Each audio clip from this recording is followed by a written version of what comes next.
नाजरीन, coal block की नीलामी का अमल शुरू हो चुका है। आपको सीधा ले चलते हैं। करके आता है,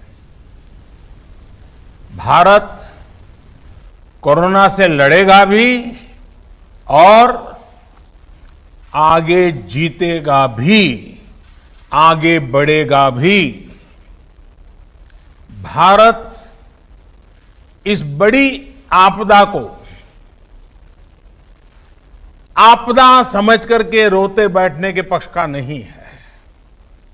भारत आपदा कितनी ही बड़ी क्यों न हो, उसको अवसर में बदलने के लिए कृत संकल्प है और हम सब मिलकर के आपदा को अवसर में बदलेंगे।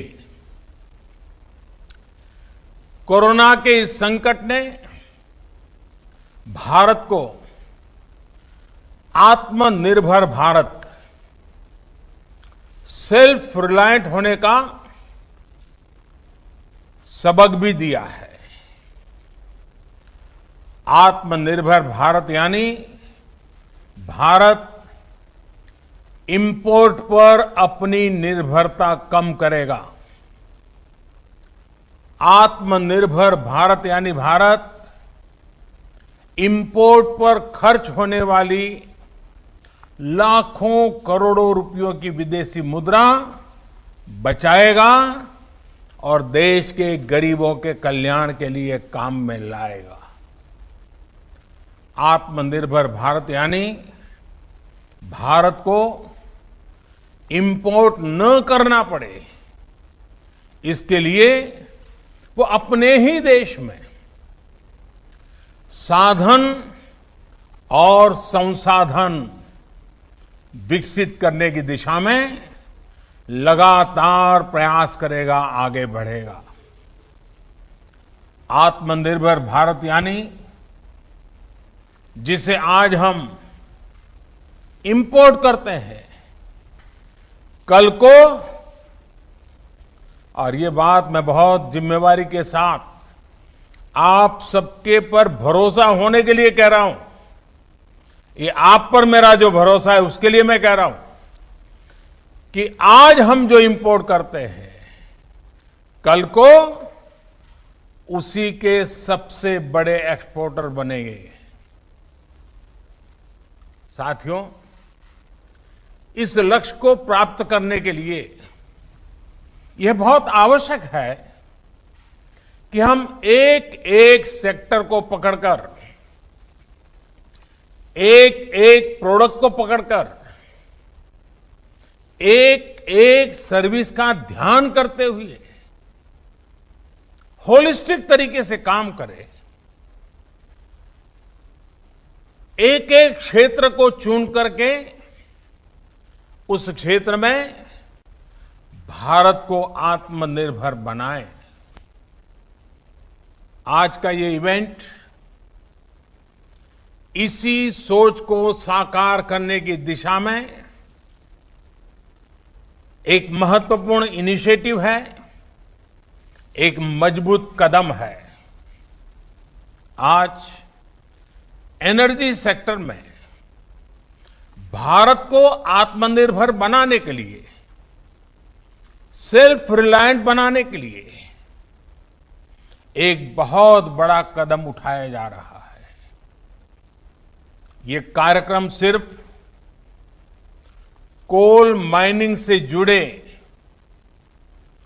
एक सेक्टर से जुड़े रिफॉर्म्स को जमीन पर उतारने का ही है, ऐसा नहीं है, बल्कि ये 130 करोड़ एस्पिरेशंस को रियलाइज करने का कमिटमेंट है। ये हमारे युवा साथियों के लिए रोजगार के लाखों अवसर तैयार करने की शुरुआत है। साथियों, सेल्फ रिलायंस के संकल्प को सिद्ध करने के लिए जब पिछले महीने आत्मनिर्भर भारत अभियान की घोषणा हुई थी, तो कई लोगों को लगता था कि एक प्रकार से एक सामान्य सरकारी प्रक्रिया है, लेकिन महीने भर के भीतर ही हर घोषणा, हर रिफॉर्म्स, चाहे वो एग्रीकल्चर सेक्टर में हो, चाहे एमएसएमईज के सेक्टर में हो, या फिर अब कोल और माइनिंग के सेक्टर में हो,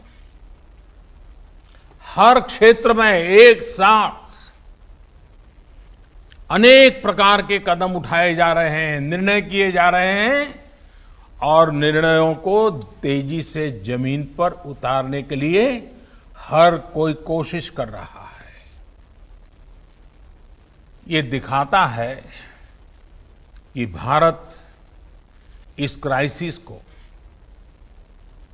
अपॉर्चुनिटी में बदलने के लिए कितना गंभीर है, कितना कमिटेड है।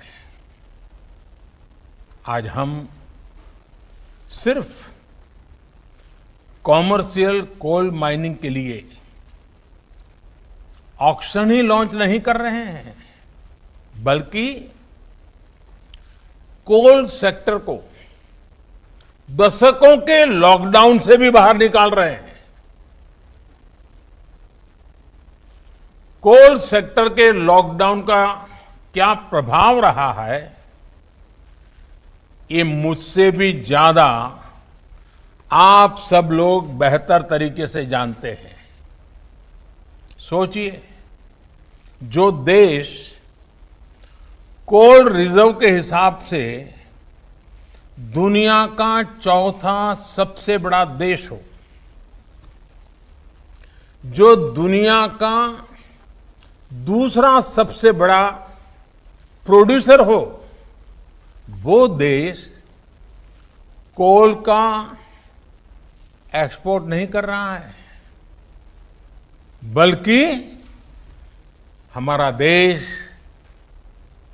दुनिया का दूसरा सबसे बड़ा कोल इंपोर्टर है, कोल आयात करता है। बड़ा सवाल ये है कि जब हम दुनिया के लार्जेस्ट प्रोड्यूसर हैं, एक प्रकार से लार्जेस्ट प्रोड्यूसर के जो मेन ग्रुप हैं, हम उसमें से एक हैं। कोल ब्लॉक की नीलामी का अमल शुरू हो चुका है। वीडियो कॉन्फ्रेंसिंग के जरिए वज़ीर-ए-आज़म खिताब कर रहे थे। नाज़रीन, बुलेटिन में फिलहाल इतना ही। आदाब।